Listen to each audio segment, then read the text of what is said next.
I fuck. I fuck of Bangladeshi system.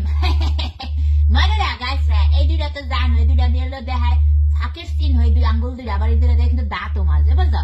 হ্যাঁ, অনেকে কেউ দেখা আপনি কি পাগল হয়ে গেছেন? তুমি তো এমনি পাগল রে, শোনো তোমরা এই যে অনেকেই মনে করো না যে মেন্টাল তারপরে যে পুরা পাগল 50% পাগল, you have to go to the hospital, I mean Pabna no, এটি কবার হবে না।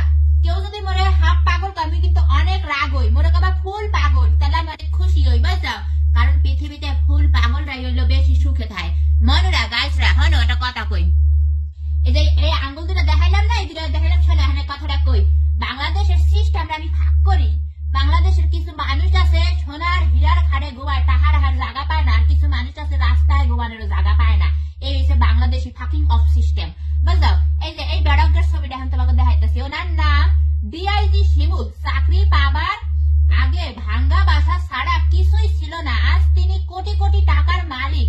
তাকে অভিনন্দন। আশা করছি দেশের বিশ্ববিদ্যালয়গুলোর লাইব্রেরিতে দিন রাত বিসিএস পড়তে থাকা ছোট ভাইরা তাকে অনুসরণ করে কোটি টাকার মালিক হতে পারবে।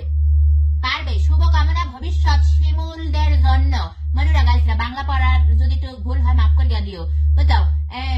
ওনার প্রথম তালিকার মধ্যে আছে বিলাসবহুল বাড়ি নির্মাণে খরচ হয়েছে 40 কোটি টাকা। তোর মার হাডার মধ্যে তো নাই 40 কোটি টাকা, শুয়ারের বাচ্চা। তারপরে জমি প্লট প্রায় 90 বিঘা। ও মাই গড, সব চোরের টাকা, সব চুরি বাটপারি, আমাকে মতো নিরহ মানুষ গো টাকা এগুলা।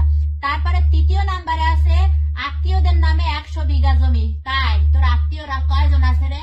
সোদানির পুত্রা, হ্যাঁ তোকে মতন সোদানি গো পুতে করলে কিন্তু বাংলাদেশটা এখানে পুরো ধ্বংসের মুখে গেছে। 4 নাম্বার আছে স্ত্রীর সোনার গহনা 200 ভরি। শুধু তো এটা হার নিজের স্ত্রীর 200 ভরি দিস, আর যে ক্লাবে বিভিন্ন মাগে গো লাগাইয়া হ্যাঁ গো তো শত শত ভরি দিয়া, এটি তো তালিকার মধ্যে আহে নাই, বোঝা? হ্যাঁ, কিন্তু ডিস্কো ক্লাবে যাই আবার গয়না উড়াইয়া হে চোট্টার ঘরে চোট্টারা। শ্বশুরকে কিনে দিয়েছেন 2টা জাহাজ। তোর মার হেডার মধ্যে তো নাই 2টা জাহাজের পয়সা। সোদানি পুত্রা, হ্যাঁ তোকে বাংলাদেশের এই সিস্টেমটা একটু বন্ধ কর, বুঝছিস? এই যে মগো বাংলাদেশ আগাই যাবে না, আগাই যাবে কি বাইরে, এই বাইরের মানুষ আগাইবে নাকি আগাইবে ইসে এই বাংলাদেশ হলো চোরের খনি, চোরটার যাত্রা ভরা চোরগুলারা। চোরগুলারা তোকে অত্যাচারে তো বাংলাদেশটা এখানে নির্বংশ হয়ে যাইতেছে সব। আলুর দাম বলে 65 টাকা করিয়া, আলুর বদলে তোরা ইট পাথর খাওয়া কুত্তার যাত্রা।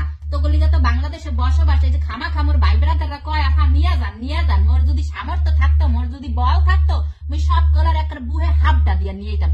চোরটার ঘরে চোরটারা, হ্যাঁ তোরা যে ফাকিং সিস্টেম বানাইছিস বাংলাদেশের, চোরের যাত্রা, চোরের ঘরে চোরেরা। দেখ চোরের ঘর তোগুলিগা সবকিছু নিলামে উঠবে আর কয়দিন পর বাংলাদেশ। কুত্তার ঘরে কুত্তারা, বদমাসের ঘরে বদমাসরা। এই চোরের ঘরে এলে তো যত টাকা ঘুষ লাগে মানুষের খুন করিয়া বাটপারি করিয়া যেমনে পারুক হেমনে হেরা কি করে, চোরটার ঘরে চোরটারা হেমনে হেরা ই করিয়া লায়, কি কয় এটারে, চোরের ঘরে চোরেরা এই ঘুষ দিয়া চাকরিতে ঢোকে বাজাও। কিন্তু কারণ সমস্যা নেই, টার্গেটই থাকে চাকরিতে কোনো মতে ঢোকতার লেই বছর খানিকের মধ্যে কোটি কোটি টাকার মালিক হয়ে যাবে। চোরের ঘরে চোরেরা তোর মার হেডার মধ্যে দিয়ে এত টাকা পয়সা আহে, হ্যাঁ এটি সব হলো আমাকে সাধারণ জনগণের পয়সা। হক মারিয়া তোরা এমন বড় লোক চোরের ঘরে চোর খরাতির জাতেরা।